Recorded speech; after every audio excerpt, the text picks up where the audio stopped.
vamos tentar entender o que o Senhor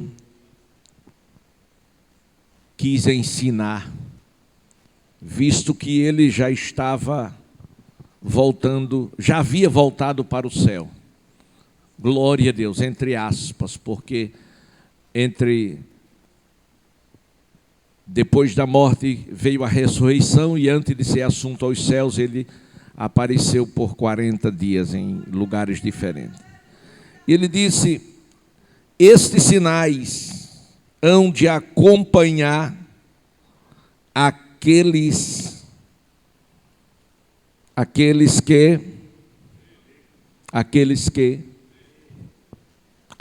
que creem. Plural, né? Mas individualmente os que creem. Deixa-me fazer a primeira pergunta para os irmãos. Qual é o tamanho da sua fé?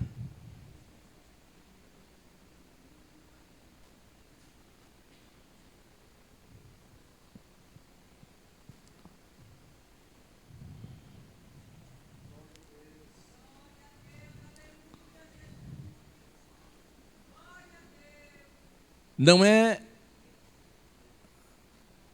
crer, não é apenas fazer uma confissão de fé, dizendo eu acredito. Eu quero ler a Bíblia com vocês, alguns textos que eu considero por demais importante, para a gente amparar o texto que nós acabamos de ler.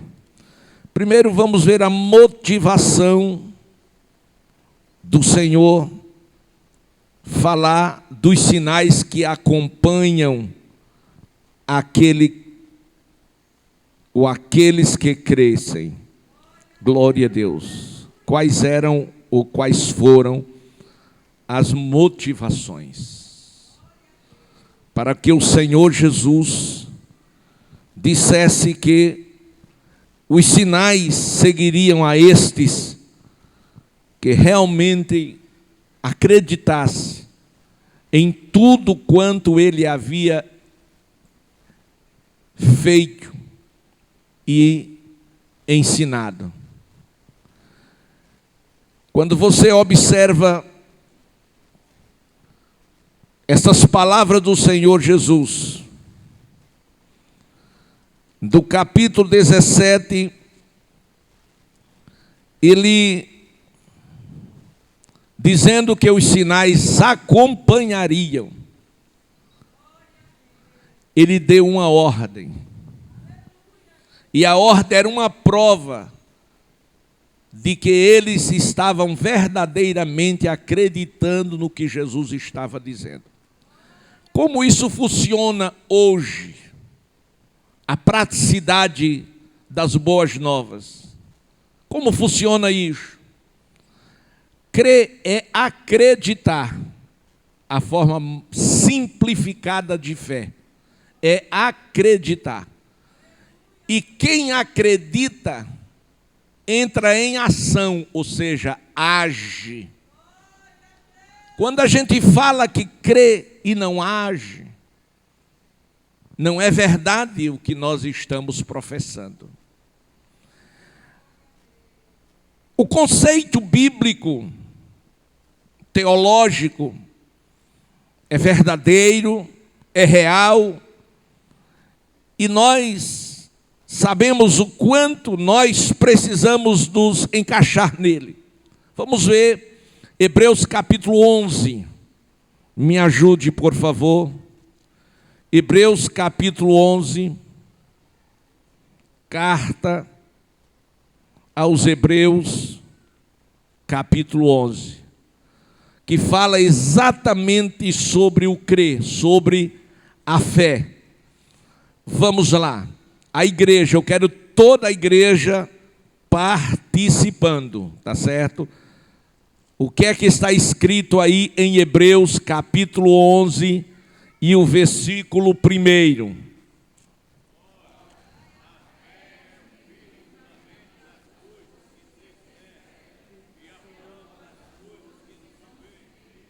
Ok. Eu vou dar na minha tradução. Diz, ora, a fé, em vez de convicção, a minha tradução fala, certeza. A outra tradução diz, a prova daquilo que você está esperando. Então você acredita, você crê. Ora, se você crê, você espera. E espera certo que vai chegar. Eu quero que você coma mesmo esta palavra. E a certeza daquilo que você não pode ver. Glória a Deus. Em suma, o meu conceito de fé é ação. Se eu creio, eu espero. Se eu creio, eu tenho convicção que vou receber. Em outras palavras, eu descanso no Senhor. Aleluia. Eu descanso no Senhor. Glória a Deus.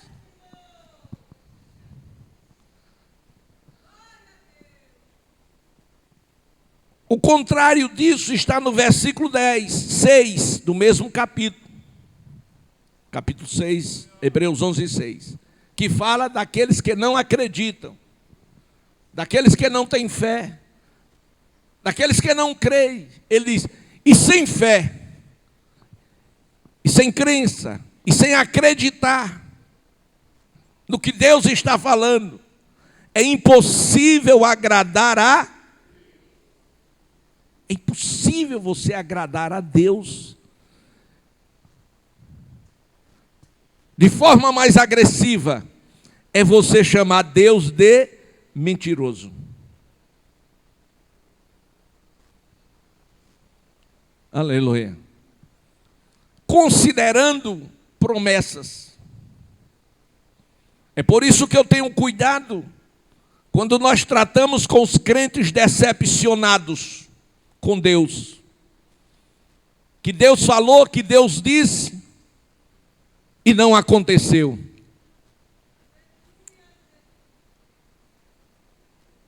Mas pastor, Deus me falou, Deus disse. E vamos trocar isso em miúdos. Como foi que Deus lhe falou? Não foi a irmã tal que é profeta veio a mim e diz, Deus está mandando lhe dizer.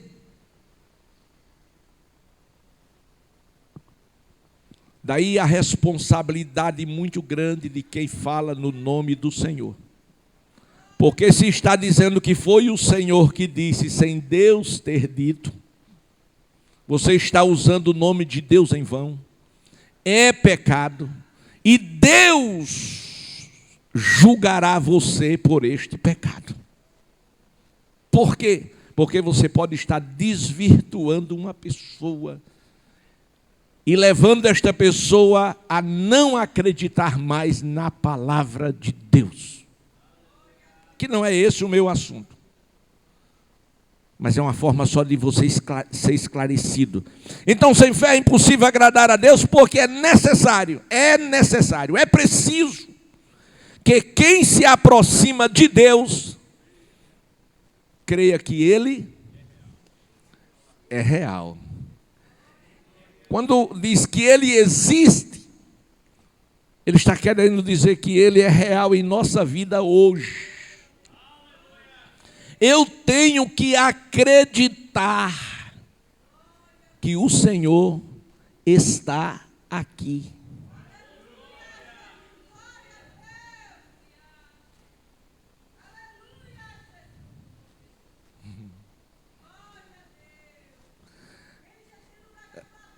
Aleluia. E que é galardoador daqueles que o buscam. Agora vamos entrar naquilo que o Senhor pediu. Quem aqui acredita na palavra de Deus como a verdade? Você crê?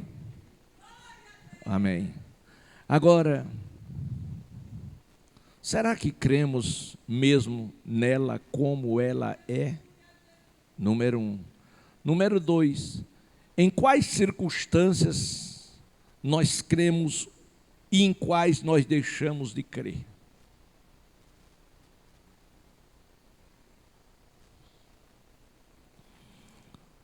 Em primeiro lugar, eu já falei isso trocentas vezes aqui aos irmãos, que o mundo está cansado de ouvir falar de Jesus. O mundo agora quer e precisa ver Jesus. E aonde é que o mundo vai encontrar Jesus? Por quê? Nós conhecemos a Deus, o mundo não conhece a Deus. Nós servimos a Deus, acreditamos nisso. O mundo não serve a Deus. O mundo serve a uma religião, um conceito filosófico, ideológico, enfim, por aí vai. Então, o mundo vai encontrar e ver Jesus em mim, em você. Lamentavelmente, nem todos que estão na igreja têm esta visão correta. E na própria Bíblia, os próprios discípulos de Jesus, Filipe disse a Jesus: mostra-nos o Pai, que isto nos basta. Ele andando com Jesus. Então, ora, nós estamos andando com Jesus ou não estamos? Eu me lembrei de Israel quando houve aquela contenda. Eles perguntaram: está o Senhor no meio de nós ou não? Por quê? Por conta do levante, da contenda. Isso acontece com a gente quando a gente enfrenta uma turbulência, uma tempestade, uma tribulação, uma enfermidade que nos leva a uma UTI. E a gente diz: e onde está Deus? E por que Deus permitiu isto acontecer comigo? Mas o Senhor diz que os sinais acompanham aquele que acredita. Ora, o mundo vê e ouve sobre Jesus através de filósofos e suas filosofias, que é um grande problema hoje. É esse crescente e abundante números de informações, através dos artistas, das peças teatrais. Vê Jesus através da poesia, que são os mais diversos temas que falam de Jesus, através dos cantores. Inclusive, essa semana, eu vi uma postagem de os hinos, músicas sobre Jesus, cantada por um cantor famoso. Eu não abri para ver as músicas porque não tive interesse, mas certamente eram músicas religiosas. Através dos espíritas, das seitas, até dos idólatras, enfim. Todo mundo hoje fala de Jesus. A Bíblia era uma coisa de crente. E os que andavam com a Bíblia eram marginalizados. Hoje não. Quando a perseguição veio, os sacerdotes mandavam queimar as Bíblias. As famílias, os pais de família mandavam que os filhos não aceitassem aquele livro da capa preta. Hoje todo mundo tem Bíblia. O diabo viu que não deu tirar a Bíblia, porque aumentou a curiosidade do povo. Ele diz: não, dê Bíblia a todo mundo, agora ensine errado o que nela está escrito. Glória a Deus. Vamos ao profeta Isaías capítulo 29, versículo 13 e 14. Palavra do Senhor, grande Jeová. Isaías 29 e 13. Vamos ler a Bíblia. Aleluia. Ajude quem está perto de você. O Senhor disse. Ó. O Senhor disse. Quem foi que disse? O Senhor. O que foi que o Senhor disse? Esse povo se aproxima de mim. Aproxima-se de mim com a boca e com seus lábios me honra. O povo se aproximava do Senhor com boca e com lábios. Vamos ver isso na prática. Tem aquela pessoa fingida, não é? Que não gosta da gente, mas quer tirar proveito. Aí chega o pastor Genival Vento: o senhor é uma benção. Glória a Deus. Eu te amo. Boca, lábios. Então, Deus está falando através do profeta do povo que se aproximava dele com boca e com lábios, honravam ao Senhor. Mas, vamos lá? O coração aqui é homem interior. Aqui fala do nosso espírito, que é a parte em nós que lida no mundo espiritual, que se relaciona com Deus. Glória a Deus. Porque quando você aceitou Jesus, o seu espírito humano, ele foi recriado pelo poder da palavra, ou seja, foi mudado, transformado, e aí você recebeu a natureza divina para ser diferente. Então o povo estava honrando a Deus com a boca e com os lábios, mas o coração deste povo, ou seja, o homem interior dessa pessoa estava o quê? Longe de Deus. Vamos mais. E o seu temor para comigo consiste em mandamentos de homens que maquinalmente aprendeu. Ou seja,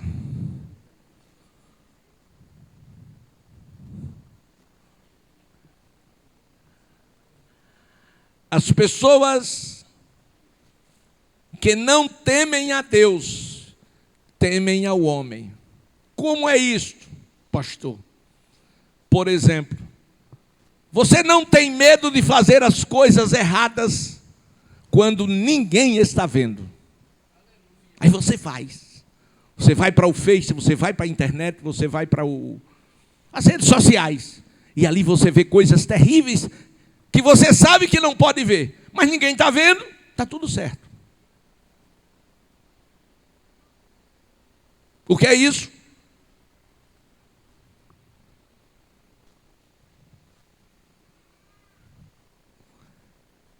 Se alguém chegar, sobretudo de autoridade, aí você desliga, muda o canal.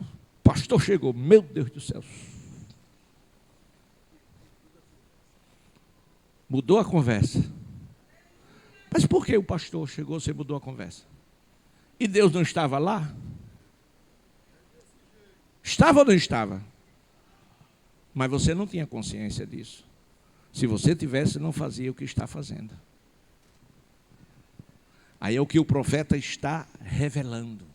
Ele está dizendo: olha, vocês O temor de vocês para comigo consiste só em mandamento. Ou seja, o que é que a palavra diz? Não porá coisas más diante dos teus olhos. Aí você vai, liga a TV lá, no canal de pornografia, e está lá assistindo. Aí de repente chega o pastor. Desliga, socorro. Espera aí. E antes do pastor chegar, Deus já estava? Mas você não tinha consciência.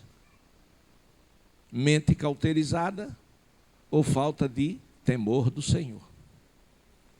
Estou falando para alguém que faz isso. Não estou falando para quem não veio. Estou falando para quem veio e faz essas coisas. Mas por que isso? É Deus denunciando o seu pecado.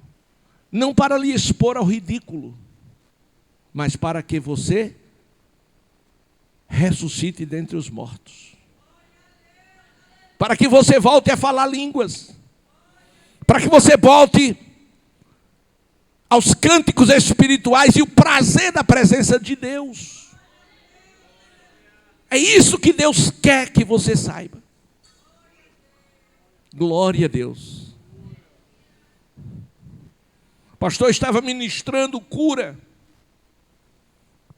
Depois de um congresso, ele ministrava cura e as pessoas vinham uma após a outra. E fizeram até uma fila. E de repente, as pessoas foram chegando e o Espírito Santo disse: aquela pessoa ali está em adultério. Estava na fila para receber uma cura. Aí o Espírito Santo disse ao pastor: aquela pessoa está em adultério. Aleluia. E o pastor disse: Senhor, e eu oro para o Senhor curá-la em adultério? Disse: não. Ela precisa fazer confissão de pecados. E disse: eu denuncio o pecado? Disse: também não, senão vai matá-la. E o pastor disse: e o que eu faço? Disse: tire à parte essa pessoa e diga a ela que procure. Só entre você e ela, diga para ela: procure o seu pastor e confesse o seu pecado. E o resto, o Espírito Santo vai tratar. Aleluia. Os sinais acompanham aqueles que... Nós sim precisamos destes sinais. A igreja sim precisa destes sinais. Nós precisamos ver o que está acontecendo na nossa vida, na vida coletiva, na vida da igreja. Escute, diz o Senhor Jeová: o seu temor para comigo consiste só em mandamentos de homens que maquinalmente aprendeu. Então você aprendeu que isso é errado, você não faz aquilo na vista de ninguém, mas às escondidas você faz. Então você está caminhando para o abismo. Versículo 14, presta atenção: continuarei a fazer obras maravilhosas no meio deste povo. Sim, obras maravilhosas e um portento, de maneira que a sabedoria dos seus sábios perecerá e a prudência dos seus prudentes se esconderá. Observa a palavra do Senhor que diz: continuarei fazendo maravilhas no meio de... Ou seja, eu não vou deixar de fazer, eu não vou deixar de operar, eu não vou deixar de realizar milagres, porque alguém está no meio pecando. Aleluia. Glória a Deus. Davi não deixou de ser rei, porque adulterou. Davi não perdeu a coroa, porque adulterou. Davi não tirou as vestes reais, porque adulterou. Ele em adultério continuou com coroa na cabeça, ele continuou com vestes reais, continuou com todas as regalias. Mas Davi não era um crente feliz. E deixa eu dizer algo muito extraordinário. O Espírito Santo de Deus Jeová não se retirou da vida dele. Porque se o Espírito Santo se retira da vida de um crente, 7 demônios, o que saiu, vem, traz mais 7 e entra na vida do crente, ele se torna um endemoniado. Quando a terra perdeu a sua origem,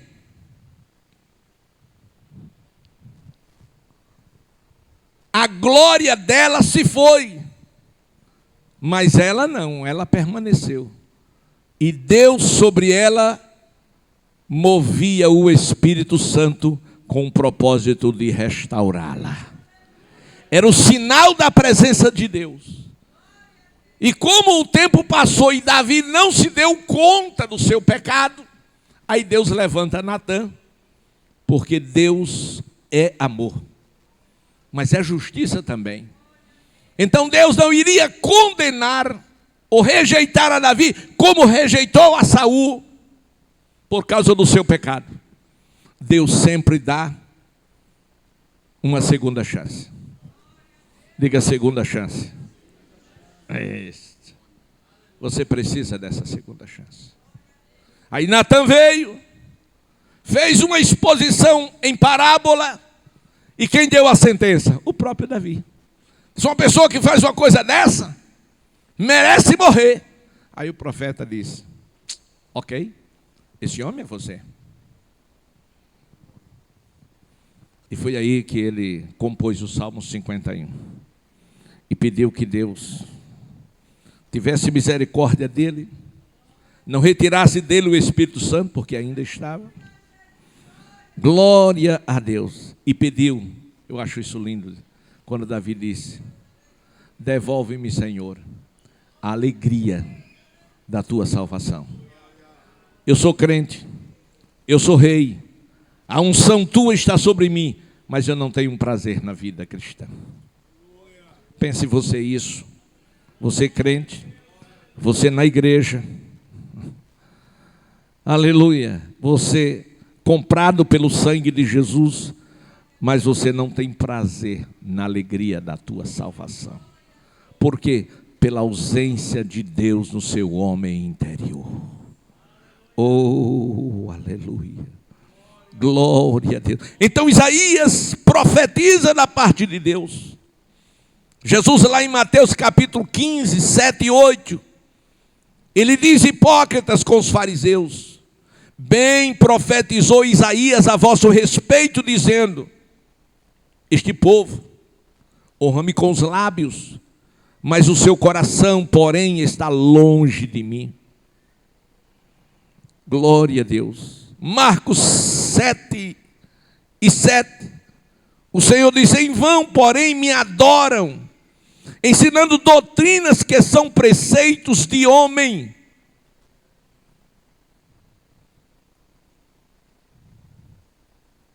Quantas pessoas enganadas, com a Bíblia na mão. Mas escute, voltemos ao início. Os sinais seguem aqueles que... Você disse que crê. A pergunta é: e os sinais têm lhe acompanhado? Os sinais são marcas. Paulo disse: não me inquieteis, porque trago em meu corpo as marcas de Cristo. Ele era inquietado pelos falsos mestres, irmãos, pela sociedade, pelos hipócritas. Por quê? Por causa da marca que estava sobre a sua vida. Aleluia. Minha mãe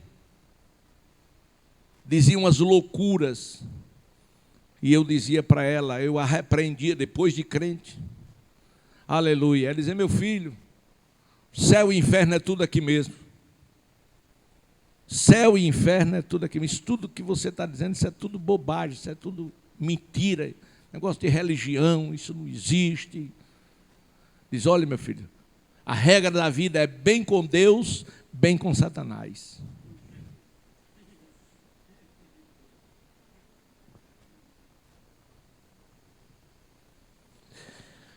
Paulo disse, não me inquieteis, porque eu trago as marcas, ou seja, os sinais que Deus manifestam em minha vida, prova a quem me vê que Deus existe, que Deus é real. Então você e eu precisamos andar nessa sociedade de meio ou de forma que o mundo possa olhar para você e dizer, esse moço é diferente. Não sei porquê, mas ele é diferente. Glória a Deus. Então o mundo quer ver Jesus. Onde? Quando? E como? Aí volta para Jesus e Filipe. Mostra-nos o Pai. Ele disse, você não está olhando para mim? Quem vê a mim, vê o Pai. Porque eu e o Pai somos um. Aí vem Jesus na oração sacerdotal em João 17. E pede, Pai, não os tire do mundo, mas os livre do mal. E depois, aquela glória, disse Jesus na sua oração sacerdotal, aquela glória que tu me destes antes da fundação do mundo, dê a eles. Dê a eles. Dê a eles. Dê a eles. Dê a eles. Dê a eles. Esta glória, vocês lembram quando exausto, com as lutas travadas no meio de um povo que havia saído do Egito sob a sua direção, Moisés não aguentava mais, falou com Deus, e Deus manda que ele suba ao Monte Sinai, e ele vai falar com Deus, e esteve com Deus. Ele fez o quê? Ele fez o quê? E ninguém ouviu, ninguém aprendeu. O que foi que Moisés fez? Subiu ao monte e esteve com Deus. Tudo bem. 40 dias e 40 noites. Ele esteve com Deus. Isso se chama comunhão. Isso se chama intimidade.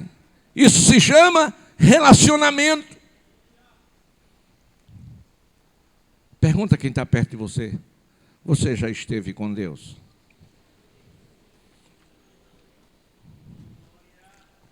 Se você esteve, os sinais vão acompanhar. Se você esteve, as marcas vão aparecer. Quando Moisés desce do monte, que as pessoas olham para ele, para a sua face resplandecia a glória de Deus. As pessoas não aguentavam, caía rolando no chão. Era a glória de Deus no seu rosto. Ah, pastor, mas foi Moisés. Tudo bem. Vamos a Coríntios, salvo engano, 3:18. Veja, ache para mim aí, Coríntios capítulo 3, versículo 18. Leia aí bem alto, todo mundo leia.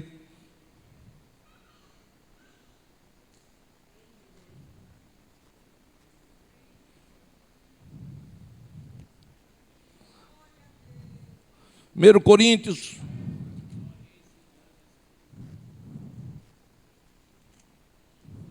É isso mesmo? 2 Coríntios, desculpe. Obrigado. 3.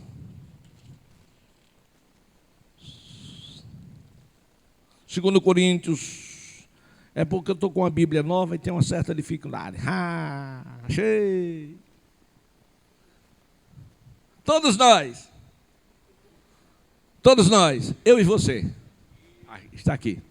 Todos nós, com a cara, sem nenhuma máscara. Isso fala de transparência. Glória a Deus. Você olha para mim, não, sou eu mesmo. Aleluia. Cara descoberta. Sem máscara.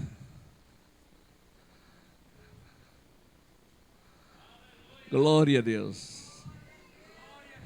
Tem pessoas que usam muito a expressão, tem pessoas de duas caras. Com você é uma cara. Quando você sai é outra cara.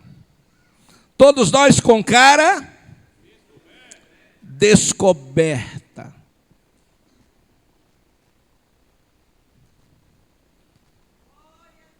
Contemplando como por espelho a glória do Senhor. Somos transformados de glória em glória na sua própria imagem. Como? Pelo Espírito do Senhor. Vamos entender? Vamos entender. Sua cara descoberta. Aí você vai para o espelho. Aí você olha e vê o rosto de quem? O seu. Perfeito como ele é. Exceto que o espelho esteja sujo, vai dar distorção. Exceto que o espelho esteja quebrado.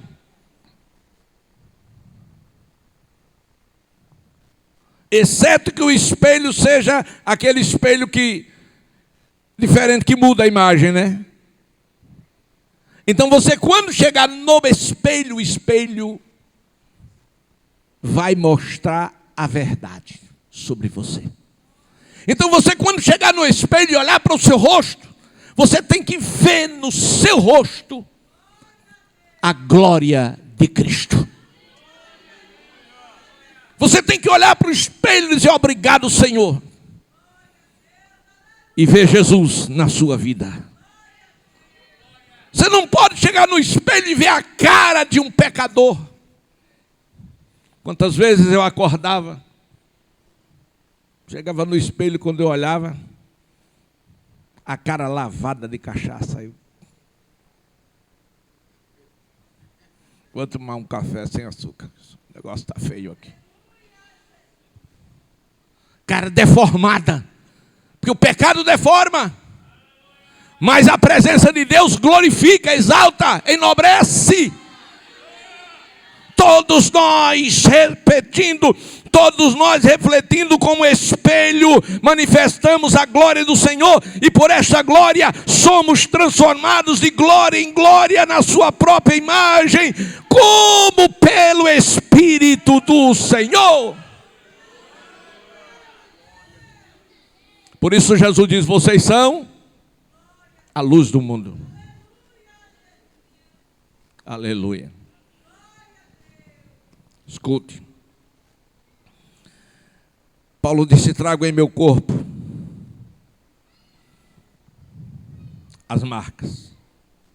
Que marcas Paulo trazia? Marca da santidade de Deus. Era um homem santo. Que marcas? Da presença de Deus. Quando ele falava com autoridade, e as pessoas entendiam que era Deus que estava falando. Em Cônio isso aconteceu, quando ele levantou um paralítico, um aleijado, e o povo pensou que ele era um Deus. Eram ignorantes, eram idólatras. Aí disseram: o Deus Júpiter com ele, e Mercúrio com Barnabé.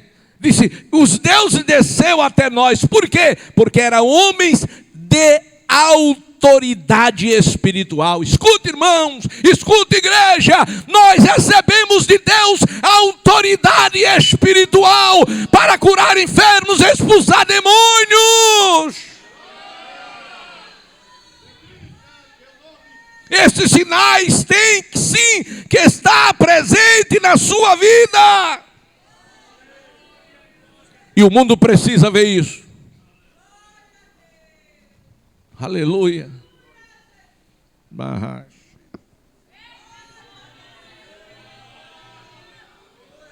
Mateus 28, 20, a parte B, Jesus diz: estou com vocês todos os dias. Então você não pode andar por aí com medo, assustado. O mundo jaz no maligno. Os demônios estão tramando destruir tudo e todos. Mas nós estamos debaixo da potente mão do Senhor Jeová. Oh, glória!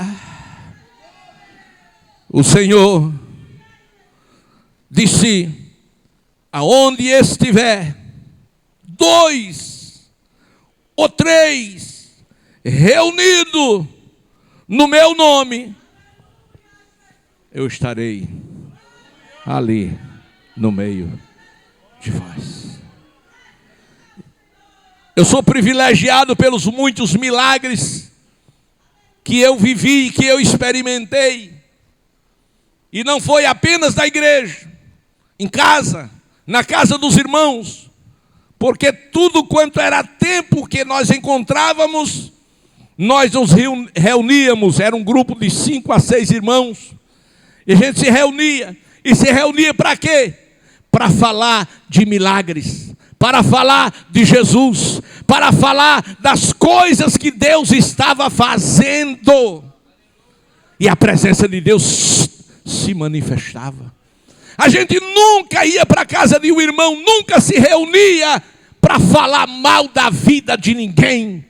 A gente nunca se reunia para criticar a vida de ninguém. Não, Senhor, as nossas reuniões era para falar de milagres, era para falar de Jesus, era para falar o que aconteceu na vigília em Satuba, em Santa Luzia do Norte, o que aconteceu na vigília lá na Aripioca. A gente só contava as bênçãos do Senhor, porque era aquilo que a gente vivia.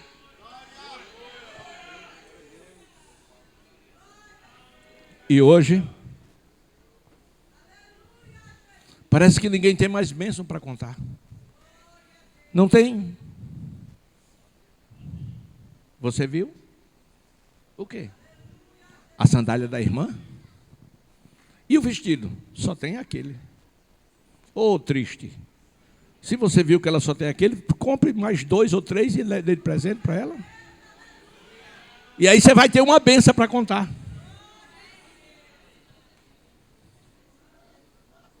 Aí a gente quer espiritualizar as coisas, não quer que Deus faça. Deus quer fazer. O problema é que você está impedindo. É você que está impedindo. Diga assim: eu não, Jesus. Diga: eu não. Escute. Marcos 9, 14 a 29... traz a história de um pai desesperado que leva o filho possuído por demônios aos discípulos de Jesus, e esses não puderam expulsá-lo. Aí Jesus disse: ao descer do monte, o pai leva para Jesus, Jesus expulsa, chama eles de geração incrédula, e disse a ele 2 coisas importantes, que eu quero concluir aqui, pelo fator tempo. 2 coisas importantes, Jesus disse para eles. E só disse porque eles quiseram saber. Porque tem muitos crentes na igreja conformados em ser frio. Tem muitos crentes na igreja conformados em ser frio, conformado em não ganhar almas, conformado em não ter autoridade de orar pelo enfermo. Se alguém estiver enfermo, o máximo que ele pode fazer é ir atrás do pastor ou da irmã do ciclo de oração, como se só o pastor e a irmã do ciclo de oração fosse crente. Tu é crente, rapaz? Está ali ela. Não, tu é crente, você tem autoridade. Você tem autoridade. Mas eu sou fraquinho, serve. Só não serve se estiver em pecado, aí não serve. Glória a Deus, aí não serve. Aleluia. Se for em pecado, se arrebenta. Se arrebenta. O irmão foi expulsar um demônio de uma irmã. Pegou o demônio na igreja. E foi expulsar. Quando chegou lá, chegou virado mesmo assim. Deu cada grito. Todo mundo disse, agora vai sair. Aí o demônio olhou para ele e disse, quem é você? E eu não te vi ontem à noite no motel? Aí ele, opa, eu esqueci o meu cartão lá fora da igreja. Autoridade. Poder. Você tem o Espírito Santo. O Espírito Santo em você tem ciúmes, mas dá a você capacidade e autoridade.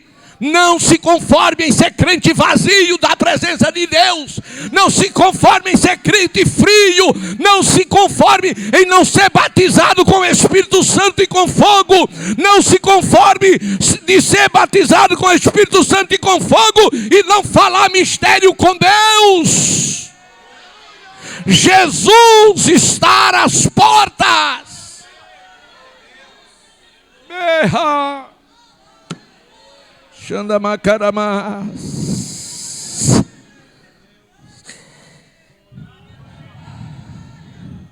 Aí Jesus disse, geração incrédula, até quando eu vou estar com vocês?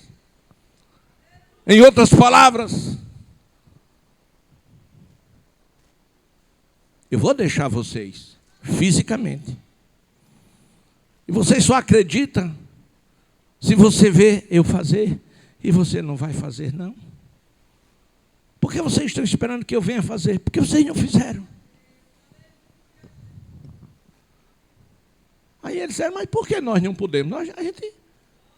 A gente gritou, pulou, mandou o demônio sair, mas o demônio disse que não saía não. Bateu assim o pé e riu da nossa cara. Não, meu filho.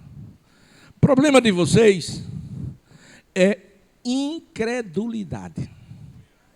Vocês são incrédulos. Quando a gente usa essa palavra incrédulo, a primeira ideia que vem à nossa mente é o pecador, né? Não, tem muitos incrédulos dentro da igreja. São salvos. Acreditaram na salvação, foram salvos. Mas são incrédulos no tocante a milagres. Um dia eu contei um milagre e uma pessoa olhou assim para mim. E quando olhou, aí eu li o que a pessoa disse.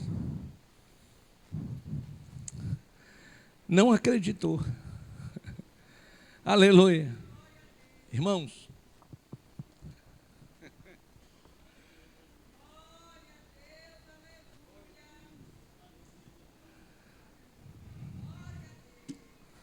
precisamos crer. E eles disseram, por quê? Nós não podemos expulsar. Jesus disse, olha, vou dar uma dica. Se vocês tivessem fé, pelo menos como um grão de mostarda, ou seja, se vocês tivessem fé, por pequena que fosse, vocês teriam ordenado este demônio e ele teria saído. Mas vocês não tiveram a fé suficiente. Aí depois o Senhor disse, porém esta casta só sai com jejum e oração. Parece aqui, Bento, uma incoerência. E eu questiono. Ora, então se eles tivessem fé e não tivessem jejuado, eles teriam expulsado? Não. Porque Jesus disse, aquela casta, só sairia com jejum e oração. Mas Jesus disse, se eles tivessem fé, era. Porque se eles tivessem fé, na hora que Deus falou que eles fossem orar, porque adiante teriam a batalha, se eles tivessem fé, eles teriam primeiro ido ao monte, depois descido ao vale. Em cima ele recebia as armas, o poder, o fogo, a glória, e embaixo eles realizariam o milagre. Aleluia! Vamos ficar de pé. Aleluia! Esse